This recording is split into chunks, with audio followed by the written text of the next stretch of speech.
프로토텍은 저희 회장님께서 2005년에 이제 설립을 하셨습니다. 당시에 이제 삼성전자의 지금도 대리점을 하고 있는 스트라타시스 3D 프린터 세계 제1위 제조사고요. 그때 스트라타시스 장비를 삼성전자에 납품하면서 우리나라에 제일 먼저 3D 프린터를 전파시킨 그런 일로 저희 알고 있고요. 그 계기로 해가지고 이제 시작을 하셨죠. 당시에 이제 3D 프린터 중에서 가장 유명한 기술인 FDM 기술 1989년도, 88년도 그쯤에 발명을 하신 스캇 크럼프라고 있어요. 미국의 스트라타시스 창업자시고 스캇 크럼프 선생님께서 저희 회장님을 이제 만나시면서 한국 시장에 3D 프린터 기술을 전파를 해주셨으면 좋겠다. 그렇게 제안을 하셔가지고 시작을 하게 됐고요. 처음 이제 회장님께서 시작하셨을 때는 3D 프린터라고 하지 않았었고 라피드 프로토타이핑 기계라고 했었죠. 그래서 3D 프린터든 뭐 라피드 프로토타이핑 기계든 간에 고객분들한테 이게 무엇이다 설명을 하면은 지금은 뭐 전 국민이 알고 있지만은 당시에 90년대 말 2000년대 초만 해도 어떤 회사를 가도 이 기술이 뭔지에 대해서 전혀 모르고 저희가 정말 힘들게 설명을 해야 되는 그런 시기였습니다.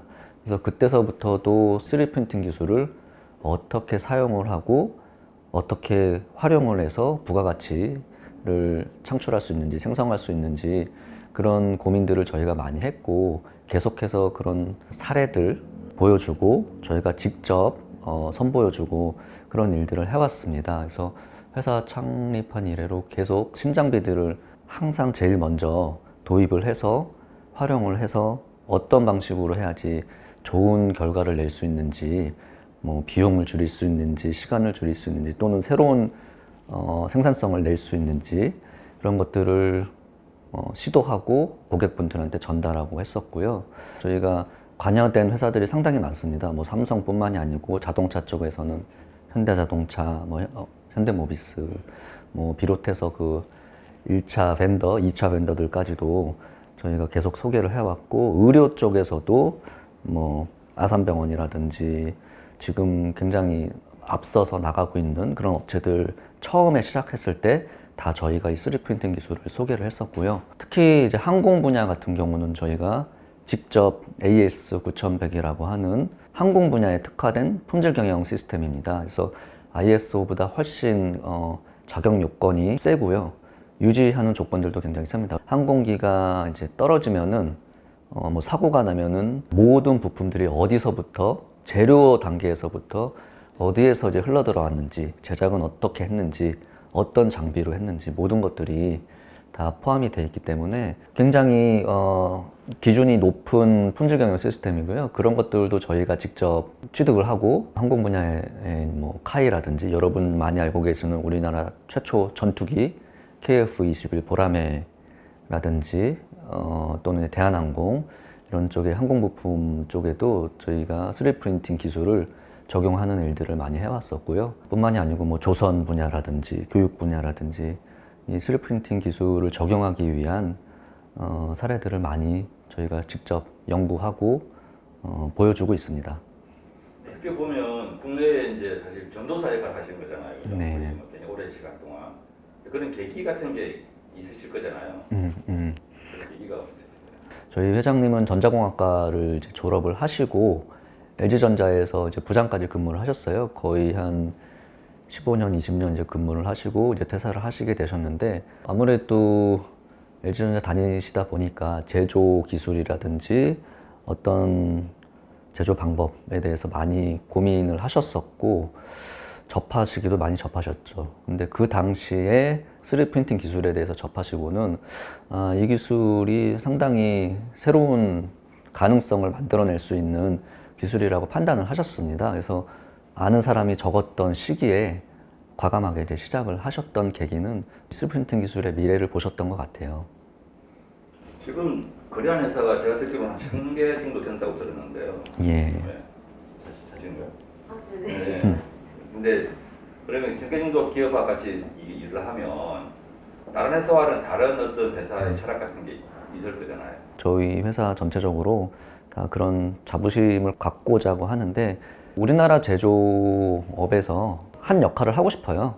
그래서 3D 프린팅 기술이라는 게 새로운 생산성을 부여할 수 있고 또 새로운 부가가치를 만들어낼 수 있고 새로운 경쟁력을 만들어낼 수가 있거든요. 근데 저희 회사 같은 경우는 해외의 여러 선진 정보라든지 기술이라든지 이런 것들을 제일 먼저 좀 취득을 하려고 하고 있고 제일 앞서 나가서 보고 있습니다. 그런 것들을 보면은 해외에서 상당히 더 하이 레벨로 쓰는 사례들도 상당히 많이 보고요. 지금도 많이 비교를 하자면은 부족한 부분들이 많이 있어요.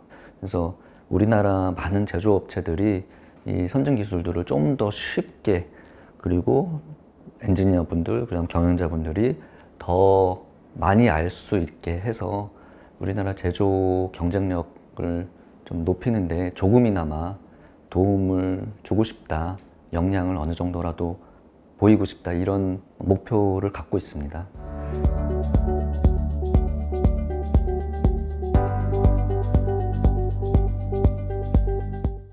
안녕하세요. 프로토텍 쇼룸을 소개해드리도록 하겠습니다. 가운데 분야는 모형을 위주로 되어 있고요. 전방에는 전자제품, 소비재, 좌측에는 자동차, 항공, 후방에는 의료 분야, 이렇게 세 군데로 되어 있습니다.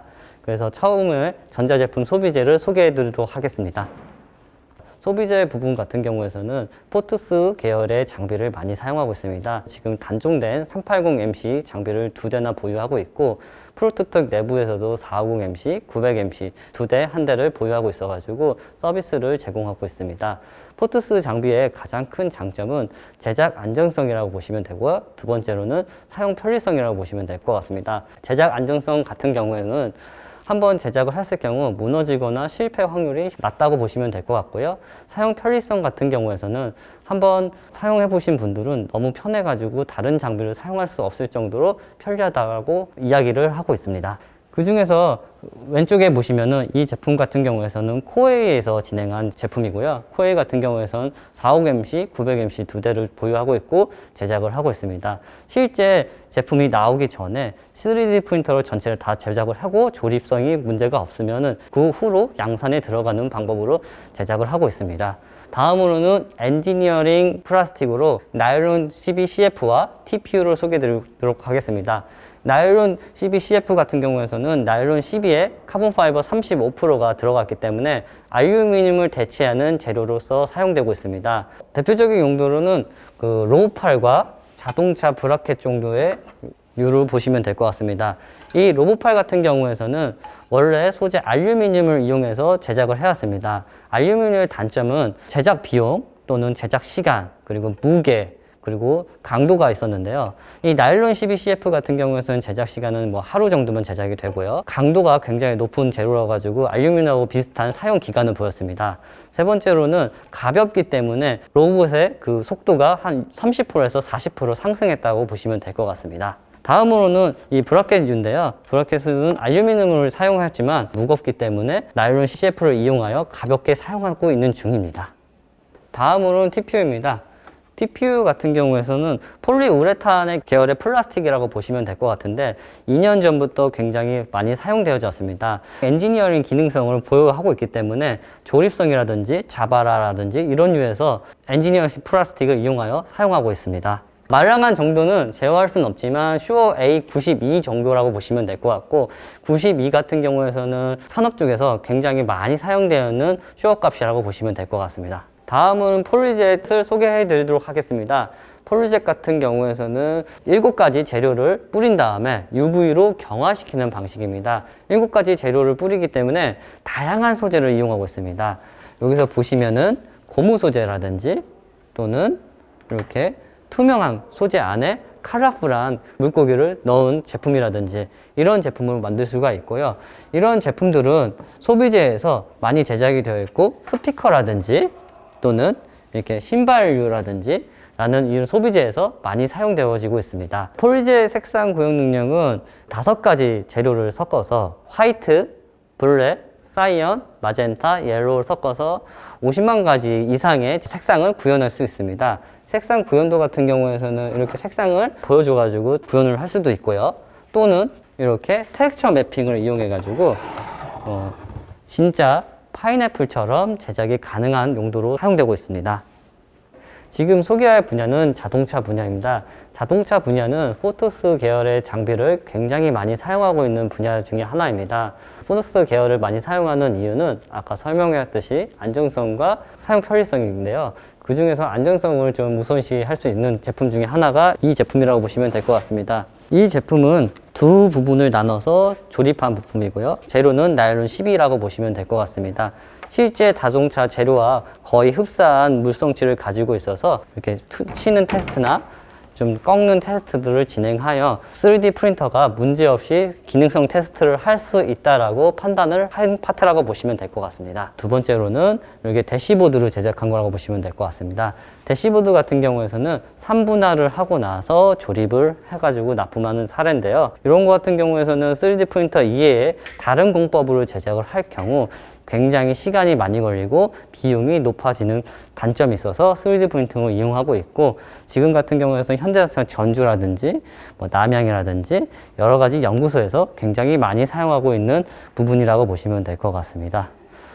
이쪽에 보시면은 이제 지그 앤 픽처가 있습니다. 자동차 분야에서 가장 많이 사용하는 분야가 시제품과 지그 앤 픽처입니다. 기존 제품에서는 이렇게 메탈로 지그 앤 픽처를 만들었다고 하면은 굉장히 무겁고 사용 편리성이 없기 때문에 3D 프린터를 이용하여 가벼우면서도 사용자가 편리하게 사용한 사례라고 보시면 될 것 같습니다. 지그 앤 픽처로 가장 많이 사용하는 회사는 현대모비스라고 보시면 되는데요.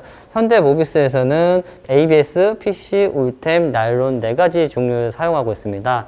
먼저 ABS는 그냥 보편적으로 그냥 저렴하게 사용할 용도고요. 두 번째로는 PC 같은 경우에서는 실험용 지그를 많이 사용하고 있습니다. 실험용 지그라는 것은 뭔가 많이 할 제품은 아니지만 무게가 많이 들어간 것들, 테스트해야 되는 부품들에 대해서 받쳐주는 지그를 하는데, 처음에 ABS로 진행을 했다가 ABS가 너무 자꾸 부셔지니까 재료를 업그레이드하여 PC를 제작하여 1년에 12번을 테스트를 하지만 그 12번 다 무사히 지그로서 활용을 한 사례가 있습니다.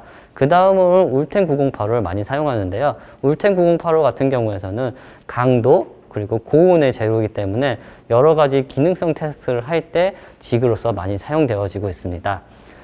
왼쪽에서 보시면 같이 금색의 색상을 하고 있고요. PC 같은 경우에서는 이렇게 하얀색의 재료를 하고 있습니다. PC 같은 경우에서는 이렇게 철판을 구부려도 문제없이 구부려지는 지그로서도 활용되어지고 있습니다. 네, 이번에는 의료 분야에 대해서 설명드리도록 하겠습니다. 의료 분야에는 FDM과 반대되는 폴리젯이라는 방식을 많이 이용하게 되는데요. 그 이유는 여러 가지 색상과 다양한 재료를 혼합해서 제작을 해야 되기 때문입니다. 우리 인체 장기나 뼈나 이런 부분들은 딱딱할 수도 있고 좀 물렁물렁할 수도 있습니다. 그런 것을 다 만들 수 있는 것이 폴리젯 J8홍의 장비라고 보시면 될 것 같습니다. 이런 의료 분야에서는 총 3가지 분야에서 좀 많이 사용하고 있습니다. 첫 번째는 CT나 MRI 자료를 인버트하여 3D 프린트를 인쇄하는 방법이고, 두 번째는 교육용, 세 번째는 실제 장비에 들어가서 사용하는 3가지 방식으로 이용되고 있습니다. 첫 번째로 CT나 MRI를 인버트하여 만드는 방법은 이렇게 신장 장기라든지 여러 가지 모형이라든지 이런 것들을 만들 수가 있는데요. 이런 것들의 장점은 직접 고객들이 CT 데이터만으로 보는 게 아니라 고객들한테 이렇게 좀 병이 있습니다, 이런 암이 있습니다, 혹이 있습니다를 설명을 할 수가 있습니다. 그래서 고객은 직관적으로 내가 어떤 병에 걸렸고 어떻게 수술을 해야 되는지 이해도를 높이는 데 활용되고 있고요. 또는 수술실에서 들어가 가지고 배를 가른 후 암의 위치를 확인하기 위해서 모형을 이제 좀 위치 배치를 하고 나서 암을 찾는 용도로서 사용되고 있습니다. 그렇게 총 2가지의 이유로서 많이 사용을 되고 있고요. 또는 3D 프린터 같은 경우에서는 이렇게 교육용의 목적으로도 활용되고 있습니다. 귀의 부분인데 이런 부분들을 3D 프린터로 만들거나 또는 설명하는 용도로서 사용되고 있습니다. 마지막으로는 장비의 일부분에 사용되어지는데요. 장비 같은 경우에서는 폴리젯 방식보다는 FDM 방식이 이용되고 있고요. 이렇게 MRI나 CT 1년에 한 대씩만 판매가 되는 그런 장비들에서는 금형을 파지 않고 3D 프린터로 제작하여 납품하는 사례가 있습니다. 요것 또한 실제 CT나 MRI 장비에 들어가는 부품이라고 보시면 될 것 같습니다.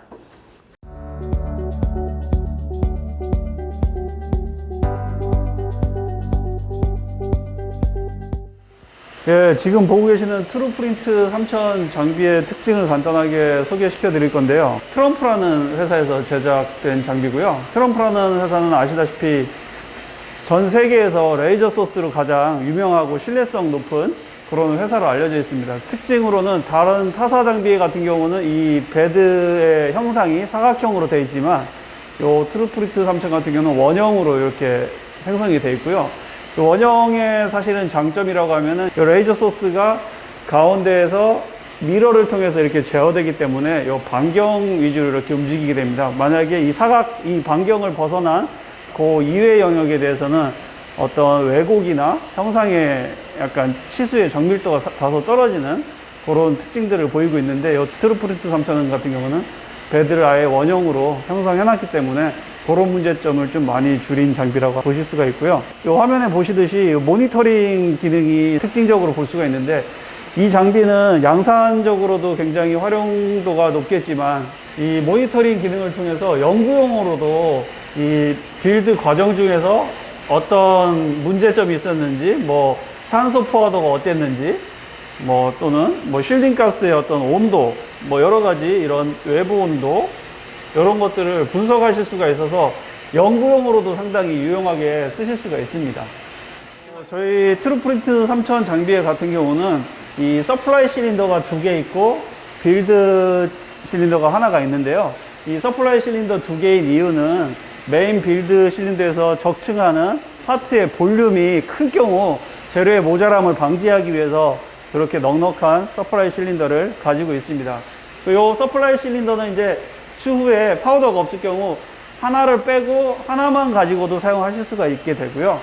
일단 동작 원리는 간단하게 보면 빌드가 완료가 되면 이 빌드 실린더를 저희가 밑으로 빼서 리프트 트럭을 이용해서 언패킹 스테이션으로 이제 이동을 하게 됩니다. 언패킹 스테이션의 하단을 보시게 되면은 빌드 실린더를 넘겨와서 이 언패킹 스테이션에 이제 집어넣게 되고 위로 올리면서 파트에 묻은 이제 파우더를 제거하게 됩니다. 제거된 파우더는 여기 옆에 보시면 이제 시빙 스테이션이 있는데 이 시빙 머신에서 이 파우더 잔여물을 빨아들이게 돼서 이 중간에 보시면은 이 미세한 홀이 뚫려 있는 채가 있습니다. 이 채를 통해서 어떤 특정 사이즈 이상의 그 사용되었던 그런 파우더들을 분리해서 다시 재사용할 수 있게 해주는 장비가 되겠습니다. 지금 보고 계시는 거는 열처리 오븐인데요. 열처리 오븐 같은 경우는 아까 언패킹 스테이션에서 그 파우더를 모두 제거한 다음에 와이어 커터를 통해서 이 파트와 이 빌드 플레이트를 분리하게 되는데 그 분리하기 전에 이 열처리 오븐을 사용하게 됩니다. 이 열처리 오븐을 사용하는 이유는 파우더가 웰딩되면서 파트를 적층하게 되고 그러다 보면 중간에 이제 잔류 응력이 남아있게 됩니다.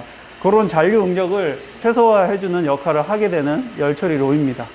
예, 여기 보고 계시는 이 장비 같은 경우는 그 샌드 블래스터인데 보통 이제 열 처리를 마치고 와이어 커터를 통해서 이 파트를 빌드 플레이트로부터 분해를 한 다음에 남아있는 표면 이 서포터의 제거 흔적이나 표면의 조도를 좀 상승시키기 위해서 샌드 블래스터를 통해서 금속의 표면을 이 연마를 하게 됩니다. 지금 보고 계시는 장비는 스트라타시스사의 그 폴리젯 J850이라는 장비고요. 이 장비의 가장 큰 특징은 그 풀컬러 출력이 가능하고 사용할 만한 표현 조도 구현할 수 있고 출력 방식을 보시게 되면은 일반적인 잉크젯 프린터랑 굉장히 유사합니다. 이 프린터 헤드가 좌우로 앞뒤로 왔다 갔다 하면서 한 층을 형성을 하고 한 칸씩 한 칸씩 내려가면서 이 높이를 형성하게 되는데요. 그 움직이는 방식뿐만 아니라 사용된 어떤 소재가 프린터에 잉크를 삽입하듯이 여기에 보시면 다양한 카트리지를 넣을 수 있게 되어 있어요. 그래서 뭐 잉크젯에서는 보통 CM, YK의 이 네 가지 잉크를 사용하지만 J850 장비 같은 경우는 CM, YK 이외에도 좀 더 하얀색처럼 나오게 하기 위해서 화이트 재료도 별도로 장착이 될 수 있고 단단한 재료 이외에도 약간 물성이 좀 무른 소프트한 재료도 같이 넣을 수가 있게 됩니다. 그래서 여러분 이건 제가 설명을 좀 해야 될 것 같아요. 이게 D, 데스크탑 M 메탈이에요. 이 장비 국내에 처음 들어온 장비인데 제가 4, 5년 전부터 대표님 엄청 괴롭혀가지고 굉장히 우여곡절이 많은 장비예요. 데스크탑 메탈이 시작된 건 만 5년 전인가 6년 전인가 우리 운영위원장님 이재성 부총장님이 미국 가서 한번 톡을 했어요. 이렇게 FDM 방식의 금속을 충전해서 하면은 이렇게 이런 식으로 그냥 굉장히 싼 금속 프린트를 만들 수 있다. 그 톡을 듣던 학생 중에 하나가 창업한 회사가 이 데스크탑 메탈이에요. 우리가 금속 프린트 그러면 방금 봐서 알겠지만 굉장히 크고 10억 이렇거든요. 요즘 조금 가격이 내리긴 했으나 그런 장비가 아니고 그냥 내 책상 위에서 싼 프린트로 금속을 출력할 수 있다. 이렇게 말 그대로 데스크탑 메탈인데 그러려고 그러면 어떻게 해야 되냐면 FDM의 필라멘트에 금속 가루를 넣어야 돼요. 그 충진율이 65%냐 80%냐 뭐 그것 따라서 굉장히 성능의 차이가 나고 그렇게 해서 성형을 한 다음에 성형되어 있는 그 플라스틱과 금속이 섞여 있는 그 출력물을 그냥 쉽게 얘기하면 태우는 거예요. 안에 있는 플라스틱은 날아가고 금속은 뭉쳐가지고 단단해져요. 근데 말은 굉장히 쉽지만 이게 굉장히 어려워요. 왜? 기공이 닫히지 않은 상태에서 깊숙이 있는 플라스틱이 다 날아가야 되기 때문에 그리고 태워진 이것이 또 공해 물질이 될 수 있거든요. 그래서 이 기술이 실상은 뒤에 처리는 굉장히 어려운 기술이에요. 그래서 아직도 우리가 제대로 실습을 못 해봤어요. 제가 몇 년 동안 노력했음에도 불구하고. 그래서 이 방식에 대해서는 굉장히 호불호가 갈려요. 국내에 있는 전문가들의 95%는 이 방식을 굉장히 싫어해요. 저를 포함한 일부 소수만 이 방식이 좀 잠재력있다고 보거든요. 그리고 요즘 미국 시장에 보면 꼭 금속, 철뿐만이 아니고 구리 계열, 많은 계열들이 이런 식으로 FDM하고 섞어서 하는 그게 많아요. 그래서 이 전체를 통틀어서 메탈 컴포지트 필라멘트라고 불러요. 여러분이 알아야 될 건 새로운 방식으로 섞어서 하는 새로운 프린터가 있다. 아직 기술적으로 완전히 정립된 건 아니다. 그렇게 보시면 되고, 하나 고무적인 건 바스프가 이제 이런 재료들에 개입을 하기 시작했어요. 근데 보통 바스프가 개입하면 늘 해결이 되잖아요. 그래서 제 생각에는 굉장히 포텐셜이 있다. 이렇게 생각하고요. 설명 한번 들어보겠습니다. 172호죠. 예. 이 데스크탑 메탈 같은 경우는 FDM과 유사한 방식으로 이 파트를 적층하기 때문에 이 적층하고 나서 소재 자체도 이제 바인더 재료와 그 메탈 파우더가 섞여 있다 보니까 출력 후에는 굉장히 깨지기가 쉽습니다. 약해요. 약한데 얘를 이제 이 열 처리를 통해서 소결을 하게 되면은 바인더가 다 제거되면서 이 부피가 줄어들게 됩니다. 부피가 줄어드는데 사실은 다른 방식과 다르게 얘 같은 경우는 부피가 꽤 많이 줄어들게 됩니다. 통상적으로 얘기하는 게 뭐 25%, 35% 이렇게 얘기를 하는데 그런 것들 때문에 형상에 따라서 또 다른 차이들이 있고 하니까 그거에 대한 어떤 소프트웨어적인 기술이 사실은 이 데스크탑 메탈에 가지고 있는 어떤 기술이기도 하고 이 장비가 전용으로 개발돼서 쓸 수밖에 없는 특징이기도 합니다.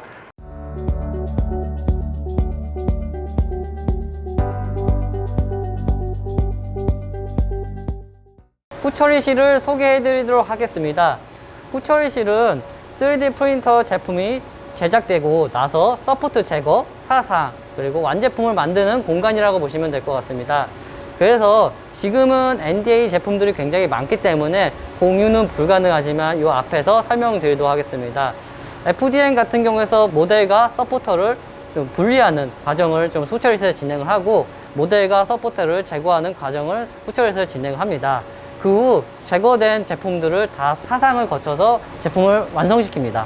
그리고 나서 납품하는 것까지 저희가 하고 있는 곳이 후처리실이라고 보시면 될 것 같습니다.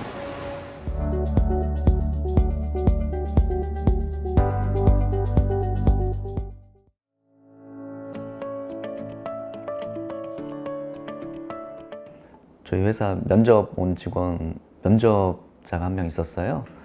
면접자가 본인 이제 아버지께서 하신 얘기를 하더라고요. 근데 기존 사실 저도 평소에 생각하던 그런 부분하고 일치되는 바가 많아서 많이 공감을 했었는데 그 면접자 아버지께서 전라도에서 양식업을 하고 계시다고 하더라고요. 그래서 김도 양식하고 여러 가지 다양한 해산물들을 이제 양식을 하고 계신데 이제 취직할 때가 됐으니까 아드님한테 조언을 해준 거죠.